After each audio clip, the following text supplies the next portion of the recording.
घर तो है नीलम का। इतने देर से डोरबेल बजा रहे हैं लेकिन कोई दरवाजा नहीं खोल रहा है। नीलम, नीलम बेटा। हो सकता है सामने कोई नहीं होगा। अरे ना जाने कौन गंवार है जितनी देर से डोरबेल बजाया जा रहा है। अरे सब्र करो भाई, कौन है? आ रही हूँ। अरे नमस्ते समधन जी। हाँ आइए बैठिए ना। वैसे आप लोगों को इधर कैसे आना हुआ? जी हमारे पोते का पहला जन्मदिन है तो उसी का न्योता देने आए हैं। हमने सोचा इसी बहाने हम नीलम का ससुराल भी देख लेंगे। अच्छा अच्छा। नीलम, ओ नीलम जरा सामने आओ, तुम्हारे बुआ फूफा जी आए हैं। अरे बुआ फूफा जी आप कैसे हैं आप लोग? ठीक है नीलम, तुम अपने बुआ फूफा जी को चाय नाश्ता करवाओ, मैं अपने कमरे में जा रही हूँ आराम करने। मेरे सिर में थोड़ा दर्द हो रहा है। वो क्या है ना बुआ जी, आज सुबह से ही मम्मी जी की तबीयत ठीक नहीं है इसलिए वो आराम करने चली गई। आप लोग बैठिए ना, मैं अभी आप लोगों के लिए चाय नाश्ता बना ले आती हूँ। अरे नहीं नहीं बेटा, हम लोग तो बस जा ही रहे हैं। वो तो कार्ड बांटने निकले थे तो सोचा बहुत दिनों से तुझे देखा भी नहीं है, तुझे देखने की इच्छा थी इसलिए हम लोग कार्ड के बहाने आ गए। और ये ले बेटा, ये तेरे भतीजे के पहले जन्मदिन का कार्ड है। तुम लोग जरूर आना बेटा नीलम, और हाँ अपने पूरे परिवार को भी साथ लेकर आना। वो समधन जी की तबीयत खराब है इसलिए समधन जी तो आराम करने चले गई बेटा, इसलिए ये कार्ड हम तुम्हें ही दे देते हैं। जी बुआ जी ठीक है तो बेटा हम लोग चलते हैं। अरे ऐसे कैसे बुआ जी, कम से कम चाय तो लेनी ही पड़ेगी आप लोगों को। नहीं नहीं बेटा, हम लोग फिर कभी आएंगे, अभी तो हम लोग जरा जल्दी में हैं। नीलम की बुआ फूफा जी मुश्किल से 5-10 मिनट नीलम के ससुराल में रुकते हैं। नीलम की बुआ फूफा जी को नीलम की सास का इस तरह से बेरुखा व्यवहार बिल्कुल अच्छा नहीं लगा, इसलिए वो लोग काट देकर वहाँ से जल्दी ही निकल गए। और जैसे ही नीलम की बुआ फूफा जी वहाँ से जाते हैं वैसे ही नीलम की सास वहाँ आकर बैठ जाती है और नीलम को न जाने क्या क्या सुनाने लगती है। मैंने हमेशा ये बात नोटिस की है कि जब भी मेरे मायके पक्ष से कोई भी आता है तो मम्मी जी का व्यवहार ऐसे ही बेरुखा सा हो जाता है, वो कभी मेरे मायके वालों के साथ बैठती नहीं है। अरे इन लोगों को भी ना संडे के दिन भी चैन नहीं है, बस मुंह उठाए और चलते बने। आए दिन इसके मायके से कोई ना कोई आते ही रहता है। बड़ी अच्छी बहू पल्ले पड़ी है मेरी। अरे समझ में नहीं आता ये इसके मायके वालों को कोई काम धाम होता है या नहीं। जब देखो तब कभी इसका न्योता कभी उसका न्योता, बस मुंह उठाए यही पहुंच जाते हैं। अरे हमारे भी तो मायके वाले थे लेकिन हमारे मायके से तो कभी इतना न्योता नहीं आया। हमारे मायके से तो कोई हर रोज जैसे उठकर नहीं आ जाता जैसे बहू के मायके से आ जाते हैं। अरे शर्म भी नहीं आती इन लोगों को, इस तरह बार बार आते रहते हैं अपनी बेटी के ससुराल। नीलम की सास जब भी नीलम के मायके से कोई भी जाता तो 2-3 दिन तक बस अपने शिकायतों का पिटारा खोलकर बैठ जाती और जानबूझकर नीलम की सास इतने जोर जोर से बोलती ताकि उनकी आवाज नीलम तक सुनाई दे। अरे खास मैंने अपने बेटे की शादी से पहले अपनी बेटी की बात मान ली होती। मेरी बेटी ने बिल्कुल सही कहा था कि मम्मी इतने बड़े कुनबे वाले के घर रिश्ता मत करो, लेकिन मैं ही पागल थी जो खुश होकर अपने बेटे का रिश्ता जोड़ गई वहाँ। इसी तरह नीलम की सास की शिकायतें खत्म होने का नाम नहीं करती और ये 2-3 दिन तक लगातार चलते रहता है। जब भी इस घर में दीदी आए, मामा जी आए, मामी जी आए, बुआ मौसी चाची कोई भी आ जाए, मम्मी तो बड़ी खुश होकर उन लोगों से बात करती है, उनकी खातिरदारी करवाती है मुझसे। लेकिन मेरे मायके से कोई आ जाए मम्मी जी का मुंह बनने लगता है और 3-4 दिन तक मुझे उल्टा सीधा सुनाने लगती है कि मेरे मायके वाले ऐसे हैं, मेरे मायके वाले वैसे हैं। अरे मेरा इतना बड़ा परिवार है तो कोई भी कार्यक्रम में वो लोग मुझे छोड़ तो नहीं देंगे। न्योता देने आते हैं उसमें भी दिक्कत, कोई न्योता ना दे गलती से उसमें भी दिक्कत। अभी 3 महीने पहले की तो बात है, मेरी बुआ की बेटी के ससुराल में कोई कार्यक्रम था तो वो लोग हमें कार्ड देना भूल गए तो मम्मी जी का तो मुंह ही चढ़ गया था। तब तो मम्मी जी मुझे कितना सुनाई जा रही थी कि वो लोग मुझे भूल गए, मेरे परिवार वाले मुझे कोई चाहता नहीं है और ना जाने क्या क्या सुना रही थी। कुल मिला के चिट भी मेरा और पट भी मेरा, मम्मी जी का यही रोल रहता है घर में। जहाँ से न्योता नहीं आएगा वहाँ जाने की बात जरूर करेंगी कि मैं तो जाने वाली थी, यदि न्योता आता तो मैं जरूर जाती, लेकिन जहाँ से न्योता आता है वहाँ तो कभी नहीं जाती है। कभी कभी तो मुझे इतना गुस्सा आता है, ऐसा लगता है जैसे मैं मम्मी जी की हर एक बात का जवाब दे दूं, लेकिन क्या करूं, मेरे संस्कारों ने मुझे मजबूर कर रखा है। इसी तरह 2 दिन बीत जाते हैं। हेलो, हाँ दीदी कैसी हैं आप? हाँ हाँ जानकी, मैं तो अच्छी हूँ और तुम बताओ तुम कैसी हो? बस जीजी अच्छी हूँ समझो। अच्छा जीजी कुछ दिनों के लिए आ जाइए ना, कितने दिन हो गए आप आए नहीं है, आपकी याद आ गई है मुझे तो। अरे क्या बताऊं जानकी। नहीं नहीं जीजी कोई बहाना नहीं चलेगा, मैं तो कहती हूँ 1-2 दिनों के लिए आ ही जाइए आप। अच्छा ठीक है, तू इतना जिद कर रही है तो मैं कल ही आ जाती हूँ, लेकिन देख 2 दिन से ज्यादा नहीं रुकूंगी। अरे जीजी आप आ तो जाइए, पक्का ना आप आ जाएंगी कल? हाँ जानकी मैं आ जाऊंगी। ठीक है फिर मैं बहू से बोलकर आपके पसंद के सारे पकवान बना लूंगी। चल ठीक है जानकी, लेकिन सुन बहू को ज्यादा परेशान मत करना। अरे नहीं नहीं जीजी इसमें परेशानी वाली क्या बात है। ठीक है जीजी, राधे राधे, कल इंतजार रहेगा आपका। सुनो नीलम, कल मेरी बड़ी बहन आने वाली है तो देखो तुम्हें तो मालूम ही है उन्हें खाने पीने में क्या पसंद है, तो तुम सारी तैयारी कर लेना। और मैं अभी तो फिलहाल बाजार जा रही हूँ, मेरी बहन की पसंद की सारी मिठाइयाँ लेकर आऊंगी मैं। ठीक है मम्मी जी। इसे कहते हैं भेदभाव। अरे इन्हें शर्म भी नहीं आती यही कि यही भेदभाव करते हुए। अरे 2 दिन पहले मेरे बुआ फूफा जी आए, वो भी सिर्फ कार्ड बताया इन्हें तो इन्हें इतना बुरा लग गया, इनके सिर में दर्द होने लगा कि ये जाकर अपने कमरे में घुस गई। और आज खुद से फोन कर करके अपनी बहन को बुला रही है और बुलाने के साथ साथ मुझे भिड़ा दिया काम में कि मैं बनाऊं इनकी बहन की पसंद के सारे पकवान। अगर मेरा कोई रिश्तेदार आ गया तो इन्हें एक कप चाय भी भारी लगने लगता है, और अपने खुद के रिश्तेदार आए तो बड़े बड़े मिठाइयों के डब्बे आ जाते हैं घर में। मैं तो अभी चुप हूँ, लेकिन देखती हूँ जिस दिन बुआ जी के यहाँ कार्यक्रम में जाने की बात आई और मम्मी जी ने तमाशा किया, उस दिन तो मैं बिल्कुल चुप नहीं रहूंगी। उसी दिन मैं अपनी सारी भड़ास निकालूंगी। नीलम की शादी को 3 साल हो चुके थे। नीलम अपने ससुराल में ये सब पिछले 3 सालों से झेल रही थी, लेकिन अब धीरे धीरे नीलम की सब्र का बांध टूटने लगा था। लेकिन अब तो नीलम ने भी निश्चय कर लिया था कि वो चुप नहीं रहने वाली है। अब वो अपनी सास की हर एक बात का जवाब देगी। नीलम का पूरा दिन भर का समय पकवान बनाने में निकल जाता है, और दूसरे दिन नीलम की सास की बड़ी बहन आ जाती है। सारा नाश्ता तो मैंने तैयार कर लिया है, लेकिन फिर भी मम्मी जी अब इसमें 50 कमियां गिना देगी मुझे। अरे सुनो बहू, मेरी बहन आ गई है, तुमने सारा नाश्ता तैयार कर लिया है ना? जी मम्मी जी, अभी लेकर आती हूँ मैं सामने। अपनी बहन की कितनी चिंता है इन्हें, इनके सिर का सारा दर्द गायब हो गया। इनके सर में दर्द तो सिर्फ मेरे मायके वालों को देखकर होता है। प्रणाम बड़ी मम्मी। अरे खुश रहो बेटा, कैसी हो तुम? अरे आप भी ना जीजी, इसे भला क्या होगा, मजे से घर में 3 टाइम खाओ, 4 घंटे अपने कमरे में आराम करो। ये आजकल की बहुओं के पास काम ही क्या होता है? अरे मिर्ची मसाला मिक्सी में बांट लेती है, कपड़े वॉशिंग मशीन में धो लेती है, पोछा लगाने के लिए वो कौन सा मोपिंग मशीन आ गई है। अरे सारा काम तो ये लोग मशीन से ही करती हैं, तो भला इन्हें क्या तकलीफ होगी ससुराल में? तकलीफ तो हमारे जमाने में हुआ करती थी बहुओं को। आपको याद है ना जीजी? अरे पूरा साल बीत जाता था, लेकिन कभी हम अपने रिश्तेदारों का चेहरा नहीं देख पाते थे। यहाँ तो हर महीने पूरा कुनबाई उठकर आ जाता है बेटी के ससुराल। आपको याद है ना जीजी, मेरी शादी में आपके ससुराल वाले आपको आने नहीं दिए थे, क्योंकि आपकी जेठानी की डिलीवरी होने वाली थी।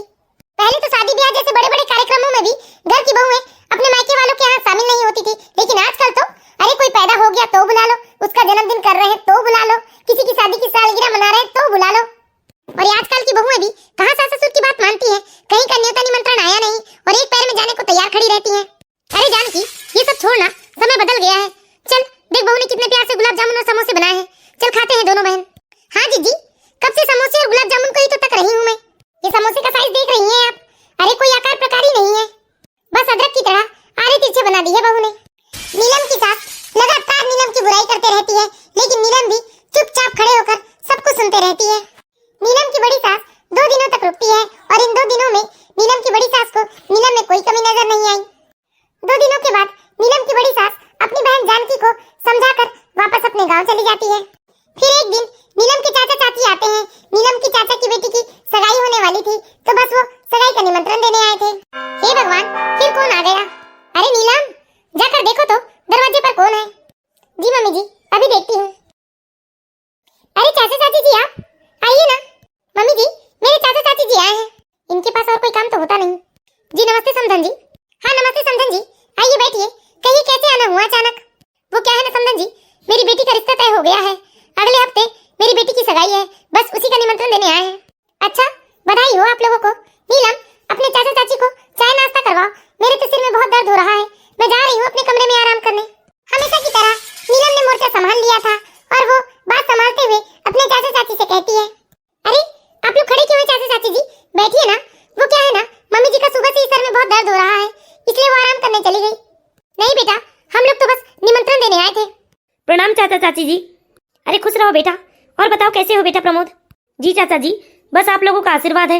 हाँ बेटा, हमेशा ऐसे ही खुश रहो तुम लोग। अगले हफ्ते मेरी बड़ी बेटी की सगाई का कार्यक्रम है बेटा, तो आप सब लोगों को सब परिवार आमंत्रित होना है। जी चाची जी, जरूर। ठीक है बेटा, चलते हैं हम लोग। लेकिन चाचा चाची जी, अभी अभी तो आप लोग आए हो, और ऐसे बिना कुछ खाए पिए जाएंगे, अच्छा लगता है क्या? हाँ हाँ भाई, ये अच्छी बात नहीं है, बैठिए ना आप लोग, कुछ खा पी कर जाइए। नहीं बेटा, फिर कभी, अभी तो हम लोगों को निमंत्रण देना है काफी घर में, फिर कभी आएंगे ना बेटा हम लोग। जी जरूर आइए चाची जी। नीलम, कल तो तुम्हारे बुआ जी के पोते का बर्थडे है ना? हाँ जी, है तो। अरे बेटा, इसे भी कौन कौन सा कार्यक्रम याद रहेगा, आए दिन तो इसके मायके में कोई ना कोई कार्यक्रम होते रहता है, पता नहीं कितना बड़ा कुनबा है।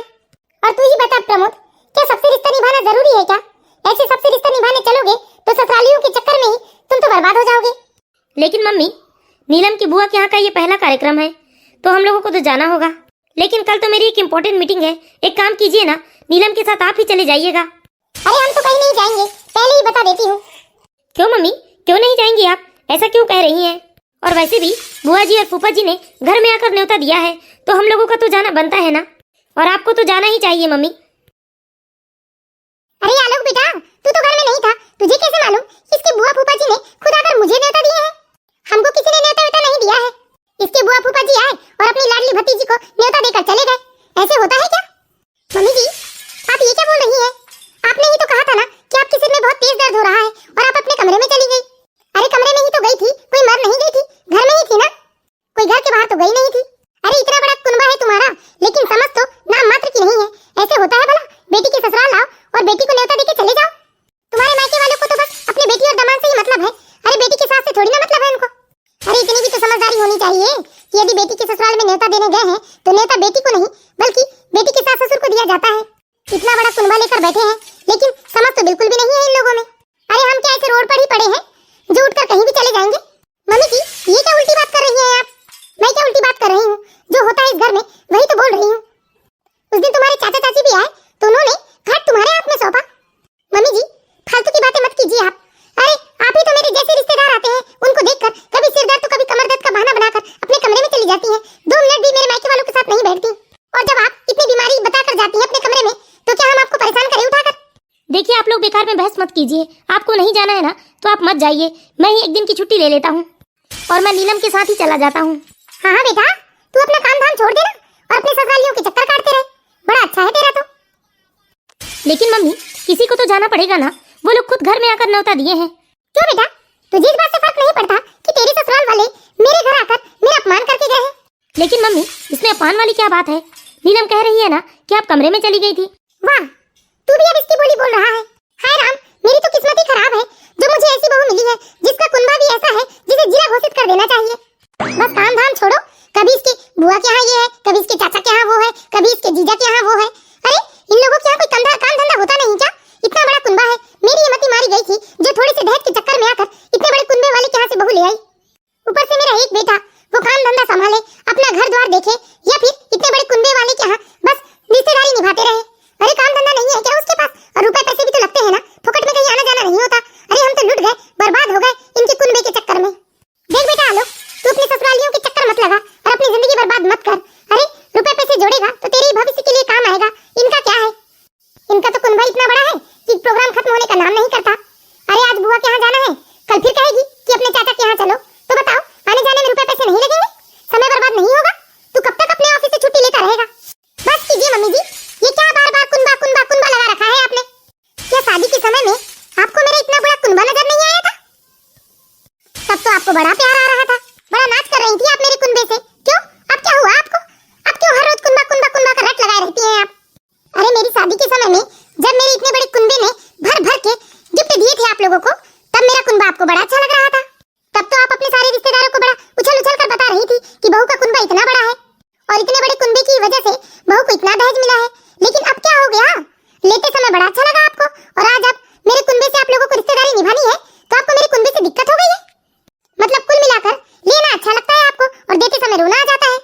और ये क्या देने देने की रट लगा रखी है आप? इतना देना पड़ता है, उतना देना पड़ता है। अरे उन लोगों ने तो हमें इतना दिया है जिसका आधा से आधा हिस्सा भी हम लोगों ने उनको वापस नहीं किया है, तो क्या लेने का ही फर्ज होता है, देने का नहीं? और दूसरी बात, जब भी आपके मायके पक्ष से या आपके कोई रिश्तेदार आते हैं तब तो आप उछल उछल कर उनके साथ बैठती हैं, खूब पकवान पूरी खाती हैं उनके साथ बैठकर। लेकिन जब भी मेरा कोई आता है आपके सिर में अचानक से दर्द हो जाता है, कमर पीठ अकड़ने लगती है आपको। मैंने बहुत बर्दाश्त कर लिया, लेकिन अब नहीं करूंगी। जैसे आपको अपनी रिश्तेदारी प्यारी है ना, वैसे मुझे भी अपना मायका प्यारा है। आपको नहीं जाना है तो आप मत जाइए। और सुनिए भी, आपको भी मैं जबरदस्ती नहीं करूंगी कि आप चलकर मेरे मायके वालों से रिश्तेदारी निभाइए। आप अपना काम धंधा देखिए। रही बात मेरी रिश्तेदारी की है तो है वो मेरी रिश्तेदार, और मैं उनसे रिश्तेदारी बखूबी निभा लूंगी। और मम्मी जी, मैं आपसे हाथ जोड़कर विनती करती हूँ, आप बार बार ना मेरे कुनबे का बखान करना बंद कर दीजिए, नहीं तो मुझे बदलने में ज्यादा समय नहीं लगेगा।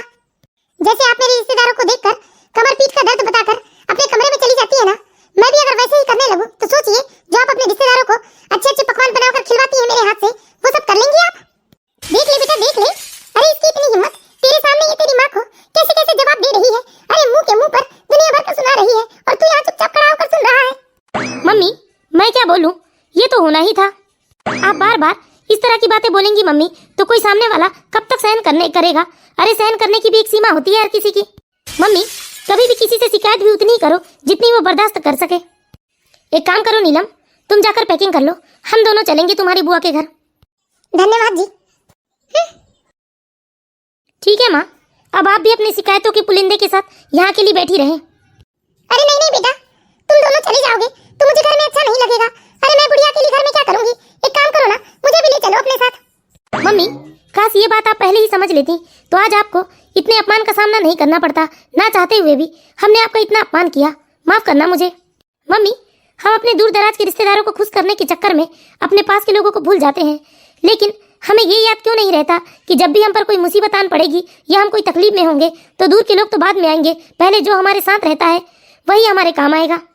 अरे मम्मी, हंस के करे चाहे रो के करे, सास ससुर की सेवा तो बहू ही करती है। मम्मी, मैं इतने दिनों से देख रहा हूँ, जिस दिन से नीलम इस घर में आई है उस दिन से आज तक आपने उसे अपमानित करने का एक मौका नहीं छोड़ा है। फिर भी उसने अब तक सब कुछ बर्दाश्त किया, लेकिन अब उसके बर्दाश्त की सीमा खत्म हो चुकी है। इसीलिए आपके पास अभी भी समय है। यदि आपने अपने व्यवहार को नहीं संभाला तो आप आज ही की तरह हमेशा अकेली रह जाएंगी। ठीक है मम्मी, चलता हूँ मैं। हे भगवान, सब मेरी ही गलती है। मेरी ही मती मारी गई थी जो मैं बहू के रिश्तेदारों से इतनी नफरत करती थी, जबकि उनके रिश्तेदारों ने तो आज तक मुझे बुरा भला नहीं कहा था। लेकिन आज मुझे मेरी गलती का एहसास मेरे बहू बेटे ने करा दिया है। मैं आज के बाद ऐसी गलती नहीं करूंगी। जैसे मैं अपने रिश्तेदारों का आदर सम्मान करती हूँ, वैसे ही बहू के भी रिश्तेदारों का आदर सम्मान करूंगी। तो बताइए दोस्तों, आप लोगों को हमारी ये छोटी सी कहानी कैसी लगी? यदि कहानी अच्छी लगी हो तो प्लीज इस वीडियो को लाइक करें और इसी तरह की प्यारी प्यारी मोरल स्टोरीज देखते रहने के लिए हमारे चैनल सास बहू की दुनिया को सब्सक्राइब करें। Thank you watching for my video.